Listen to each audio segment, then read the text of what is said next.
Good morning सर्वांना, सुप्रभात. कसे आहात सगळे? मस्त ना. तर आज सकाळीच आज आपला ब्लॉग स्टार्ट झालेला आहे आणि मी म्हणलं तुमच्याशी थोडंसं शेअर करावं.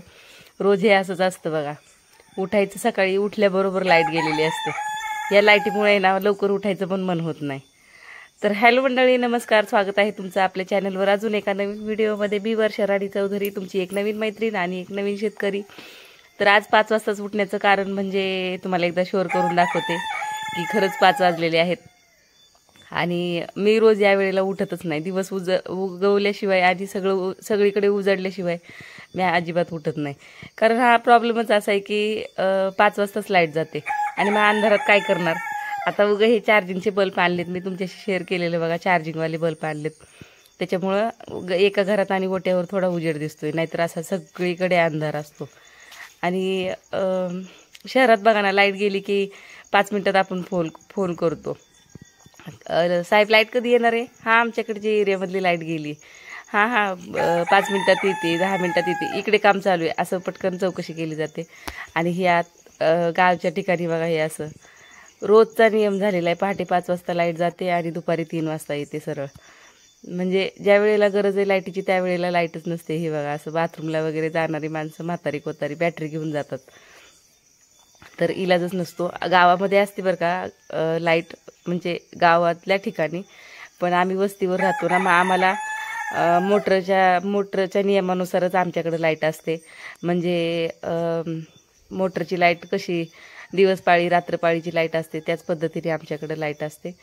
तर असो, आमचे चौधरी साहेब इकडे अंगणामध्ये झोपलेले आहेत आणि त्यांच्या बाजूला असा आमचा ह्या शेड झोपलेला आहे, शेरू. त्याच्यासाठी वेगळा बिछाना टाकलेला आहे, बाजूवरच. खाली आवडत नाही साहेबांना. आणि लवकर उठण्याचं कारण तुम्हाला सांगते, मी खूप प्लास्टिक जमा करून ठेवलं होतं. म्हणजे बरंच प्लास्टिक साठलेलं होतं आणि हे प्लास्टिक उकिरड्यावर अजिबात टाकत नाही मी. आमच्या उकिरड्यावर फक्त आणि फक्त शेणच असतं, तर ते शेणखत शेतामध्ये उपयोगी येतं ना. हे असलं प्लास्टिक वगैरे ते बरोबर नाही वाटत उकिरड्यामध्ये.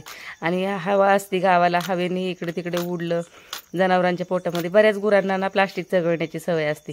आमची गुरं बांधूनच असतात, आमच्या गुरांकडे उकिरड्यावरचा कचरा येत नाही. पण उकिरड्याच्या बाजूनी आजूबाजूच्या लोकांची गुरं चरत असतात ना, त्यामुळं मी कधीच नाही. म्हणजे गावाकडे राहून काही बायका त्यांच्या उकिरड्यावर प्लास्टिक असले टाकतात, पण मला ही सवयच नाही. म्हणजे आम्हाला आवडतच नाही. ही माझ्या सासूबाईची सवय. सगळं प्लास्टिक गोळा करायचं आणि एका जागेवर जमा करून ठेवायचं. भलं ते कुठं कोपऱ्यात एखाद्या पडलेलं असलं तरी चालेल, तो घराच्या आजूबाजूला कचरा दिसला तरी चालेल, पण उकिरड्यावर कसलं जाता कामा नये प्लास्टिक. मग हे पहिल्यापासून आम्ही असं प्लास्टिक गोळा करून ठेवते मी.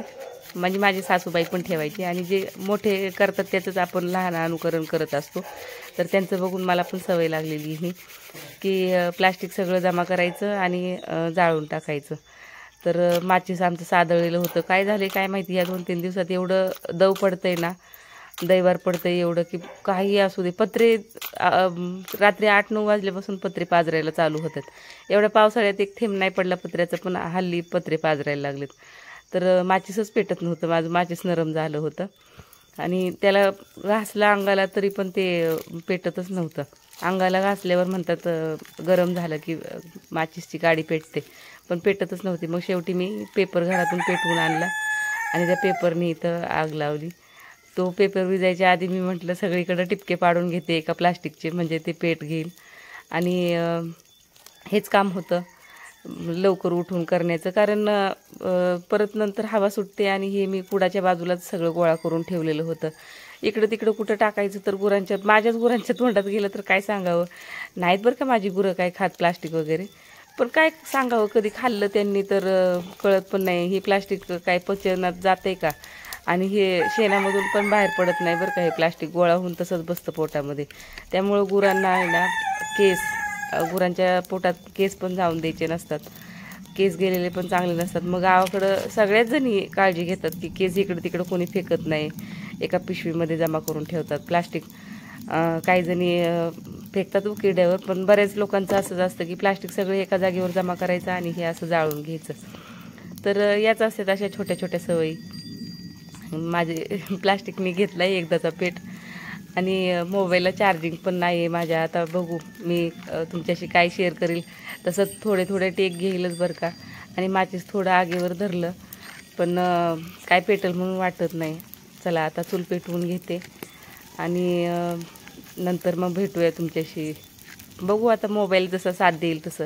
दुपारी 3 वाजल्याशिवाय लाईट काही येत नाही आणि मग दुपारच्या नंतरच काय घेतले तर टेक घेतले जातात. मोबाईलला असं कॅमेरा चालू केलं ना की पटापट पटापट माझी बॅटरी संपून जाते मोबाईलची, चार्जिंगच टिकत नाही. आणि हल्ली अजून एक नवीन प्रॉब्लेम झाला आहे, माझं पॉवर बँक चार्जिंग होत नाही आहे, त्यामुळे अजून इशू. मग मी लावते बरं का माझ्या चुलत जावांच्या वगैरे घरी फोन चार्जिंगला नेऊन, पण मग काम करता करता तिकडं जावा, चार्जिंगचे फोन काढून आणा, परत ते लावायला एकदा जावा, आणायला एकदा जावा, आणि गेलं की माणूस 5-10 मिनटं टेकतं. त्यामुळे मी थोडा आळस पण करते. पण बघूया आता मी तुमच्याशी कधी शेअर करते. हे बघा, हे असं कुडाच्या बाजूला सगळं जमा करून ठेवलं होतं म्हणून मी बसवूनच पेटवून, म्हणजे तिथं जवळ बसूनच हे सगळं पेटवलं. कारण बाबा प्लास्टिक पेटायचा कुडबीड आणि सकाळ सकाळी झटका बसायचा म्हणून इथंच बसून सगळं पेटवून घेतलं. तर चला मंडळी, आता नंतर कधी भेट होईल सांगता येत नाही. आणि तुम्ही काय करता, तुम्ही जर गावाकडचे असाल तर तुम्ही पण असंच प्लास्टिक पेटवता का, मला कमेंटमध्ये नक्की सांगा बरं का. आता तुम्ही म्हणाल ही काही शेअर करण्यासारखी गोष्ट आहे का, तर हो, ही खरं शेअर करण्यासारखी गोष्ट आहे. ज्याला कोणाला सवय नसेल ना, इकडं तिकडं कुठं पण म्हणजे काही प्लास्टिक असतं आपल्या घरामध्ये. गावाकडं एवढं प्लास्टिक वापरलं जात नाही, पण हल्ली किराणा दुकानामध्ये प्लास्टिकशिवाय काही मिळतच नाही, प्लास्टिकच्या पिशव्यांमध्ये सगळं मिळतं. मग प्लास्टिकच्या पिशव्या जरी नाही आपण घेतल्या, कपड्याची बॅग जरी जवळ ठेवली, तरी मग बाकीची छोट्या छोट्या वस्तू असतातच की, बिस्किटची पुड्याचे कागद, साबणांचे कागद, चहापत्तीचे कागद, मिठाच्या पुडीचे कागद, तर असे सगळे प्लास्टिक मी जमा करून ठेवत असते. एक सुद्धा प्लास्टिक आमचं इकडं तिकडं पडत नाही बरं का. उकिड्यावर पण जात नाही कधी, अंगणात पण इथं तिथं पडलेलं नसतं. हे असंच कुडाच्या कडेला, चुलीच्या बाजूला, कोपऱ्याला असं साठवलेलं असतं. आणि हे साठवून बरेच दिवस झाले हे साठलेलं होतं, पण पावसामुळे ना ह्याला ओलं झालेलं होतं सगळं, मग ते भिजत नव्हतं. मग मी काल सगळं जमा करून असं उन्हात पसरून ठेवलं होतं आणि आज सकाळ सकाळी उठलं की सगळं दातळ घेऊन दातळाने गोळा करून घेतलं आणि हे पेटवून घेतलेलं आहे आता. तर चला, काय माहीत तुम्हाला हा व्हिडिओ आवडेल की नाही, पण आवडला तर कमेंटमध्ये नक्की सांगा बरं का तुम्ही काय करता तुमच्याकडे, आणि हे करण्याची पद्धत आमची योग्य आहे की चुकीची आहे.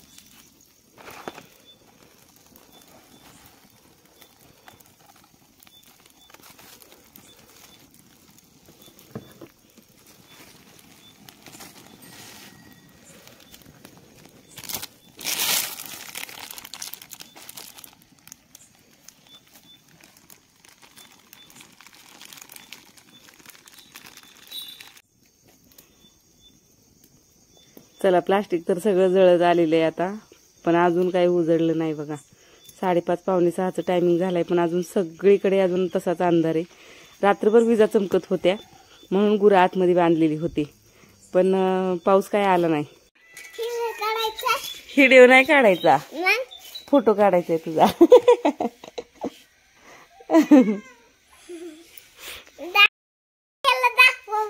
कोण रडलेलं? कोण रडलेलं? हा हा हा हा हा, ती स्नॅपचॅट मधनं रडलेलं येतं तसलं दाखवायचं वय. ती माझ्या फोन मध्ये नाही की स्वराज, माझ्या फोन मध्ये नाही, सोना काकीच्या फोन मध्ये. ती मला सांग, कुणाची आत्या, कुणाची आत्या सांग बरं, कुणाची आत्या होय, कुणाची आत्या आधी मला सांग, मग दाखवते लगेच. कुणाची आत्या? आत्या हा, ती तुमच्यात आली ती आत्या कोणाची?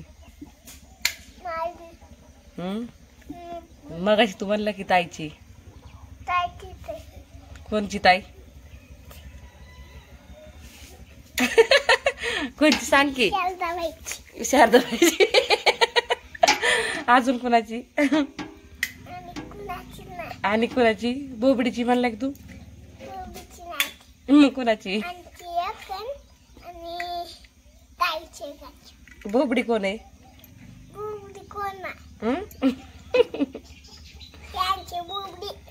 तुमची बोबडी होय? थांब जरा सांगते नाव तिला मी आता. बोबडीला सांगू का? तू म्हणला म्हणून मी म्हणली. माझ्या फोन मध्ये नाही स्वराज. हाय बाबा. खरंच नाही बाबा, खरंच नाही माझ्या फोन मध्ये. काय देऊ? तू म्हणलं बोबडीला मी रानू काकी बरोबर बोलत नाही. बोलायचं का आता? माझी भांडणं झाल्यात म्हणला. म्हणलं होता का?